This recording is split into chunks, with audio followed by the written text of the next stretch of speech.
That is language. So the way we are taught and we learn through repetitive process how to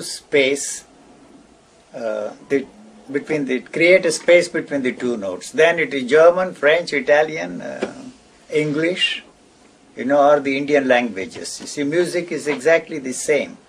This listening mechanism rejects the music because it is artificially created. There is nothing to Beethoven's Ninth Symphony or Fifth Symphony or any of the classical musics. It doesn't want, you see, unless you are exposed to that kind of a music, live and learn how to appreciate a particular kind of a music. See, you cannot appreciate that music at all. As I told you very often, when I first went to London in 1939, my friend took me to the Albert Hall to listen to the classical music. After 5 minutes, I walked out. So I was not interested, not exposed is not the right word. You see, I was not interested in that kind of a music at all, you see. But in India, I lived in a place where I was surrounded by all the South Indian music. Even today, I cannot enjoy North Indian music. I'm telling you. No, classical music. And in the South, because I was surrounded by all these great musicians and my wife was a great musician, so I can stand that music but not really enjoy it, you see, But otherwise, this listening mechanism is rejecting everything. You see, you don't listen to anything at all. You don't listen to anything. The listener must be there. The listener is one who is, who has, what is the right word? I don't even get the right word. Used to translate what you are listening to into a meaningful language. Otherwise, it is just sound, you see, echo chamber. It is repeating whatever you are saying in whatever language you are saying. It is just like an echo chamber is repeating it. But you don't even know what you are listening. You don't even know what you are saying, Bob, I am making so many statements. I am making so many statements. There is nobody here who is making those statements, So I myself don't understand what I am saying. It's so mechanical, it comes out in exactly the same way it is put in there. That's why I say, how you are not bored day after day, he comes and he has been listening to me for almost, not every day, but 32 years, Bob, and how you can stand this, you see. Exactly the way the words are put in, they come out. It's just a computer.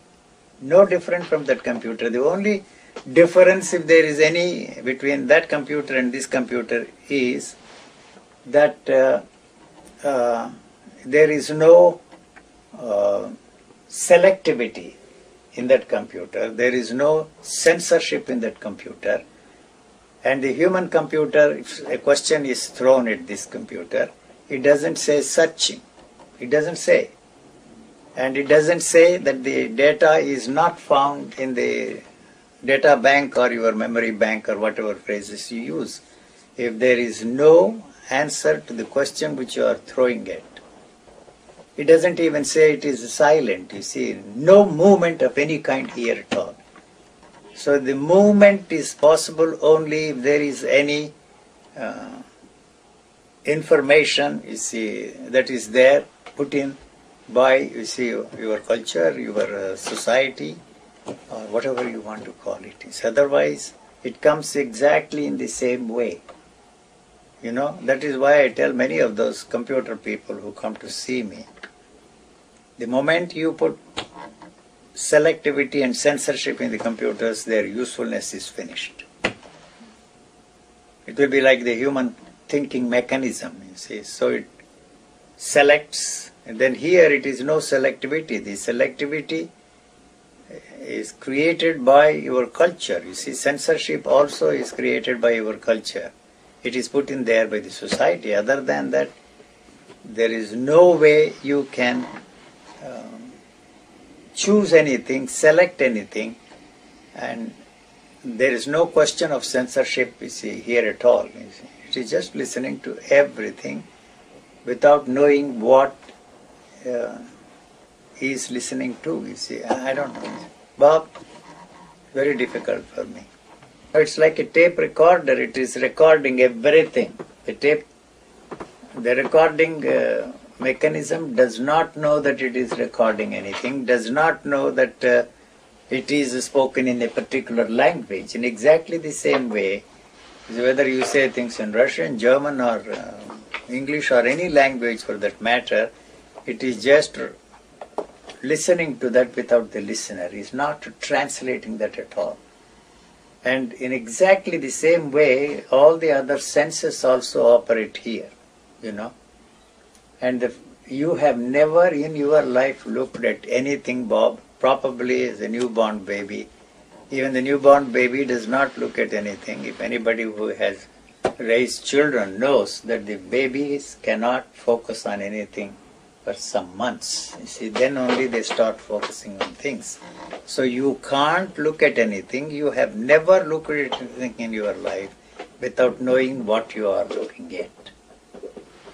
Bob, you got it? So if you can look without knowing what you are looking at, you can force yourself.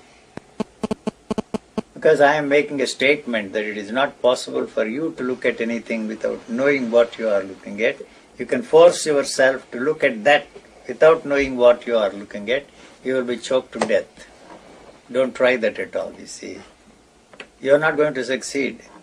So don't apply this, you see, to this statement of mine to the living situations in your life. You are looking at, you see, your wife. If you don't know what you are looking at, that's the end of the whole story for you. I'm telling you. So it doesn't mean anything, you see, to the listener. If you say that is your daughter, this is your wife, that is your husband, it is just a word. It doesn't mean anything. So if you want to know what it means, you see what the dictionary meaning has there, you see, that's all. It comes very slowly. So no relationship is established between the word at all. You see, what does it mean? The wife, the husband, you see, it doesn't mean anything. Table, chair, it's all right. You can sit here and discuss everlastingly that the word is not the thing. The word is the thing. You see, you can say the word is not the thing. So the image-making structure has got to be there. What that means, that word means, how you build an image around that word is very important for you, you know. So if I turn that side, the whole thing, the picture of that man sitting right in front of me, whom I have known for 32 years, completely and totally wiped out and erased. There is no way I can create how my friend Bob looks like. Impossible for me, you see. So the image-making structure is very important. What is that word you are using, friend? What does it mean? What is the relationship you have between you and friend? That is the image-making structure. How he looks like, I will never know, you know. So if I say that he is wearing a blue shirt and then blue jeans, what does that word blue mean? It doesn't mean anything to me, you understand. So if you ask me, is that blue or red, I would say that it is blue, because I am taught that that is blue. I am taught that the sky is blue. But the physical eye does not look at that as blue. You see, the physical eye cannot see the depth of anything. So all that nonsense they talk about, the depth has no meaning. The physical eye looks like the way you look at the photo there. You see, there is no depth there. So the third dimension, fourth dimension, all those scientists are talking about is absolute gibberish bullshit.